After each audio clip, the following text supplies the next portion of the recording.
1690টি আবেদন থাকায় পরীক্ষা নিরীক্ষা না করে ব্রিটেনে পাঠিয়ে দেওয়া হয়েছে বলে জানিয়েছেন একজন আইনজীবী। অন্যদিকে বৃহস্পতিবার প্রকাশিত ইন্ডিপেন্ডেন্ট চিফ ইন্সপেক্টর রিপোর্ট প্রসঙ্গে ব্যারিস্টার মনোয়ার হোসেন বলেছেন, তাতে স্পাউস ভিসা দেওয়ার ক্ষেত্রে সঠিক বিবেচনা না করার চিত্র ফুটে উঠেছে। ইমিগ্রেশন বিষয়ে প্রকাশিত রিপোর্টটি নিয়ে থাকছে আরও একটি রিপোর্ট, জানাচ্ছেন আমাদের স্টাফ রিপোর্টার এমি কাইয়ুম।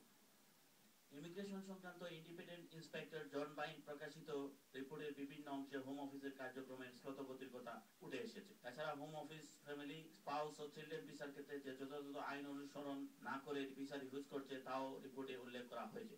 জন বাইনের রিপোর্টের 24 পৃষ্ঠায় উল্লেখ করা হয়েছে, তিনি 135টি বেসিক ম্যারিজ অ্যান্টি ক্লিয়ারেন্স ভিসার পর্যালোচনা করে দেখতে পান, যেখানে 66টি ভিসা প্রদান করা হয়েছে, 69টি ভিসা রিফিউজ করা হয়েছে।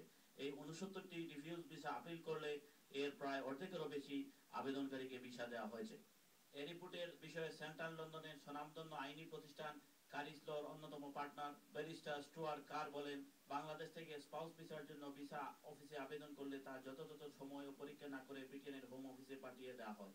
গত বছর 1690টি কেস বাংলাদেশের সিদ্ধান্ত না দিয়ে ইউকেতে পাঠানো হয়েছে।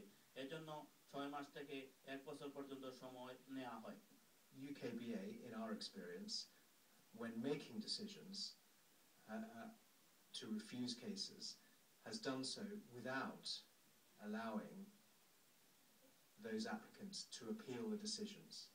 There has been an appeal mechanism. The consequence for the applicants themselves, who have been dissatisfied with the quality of the decision, has been simply to seek reconsideration of that application.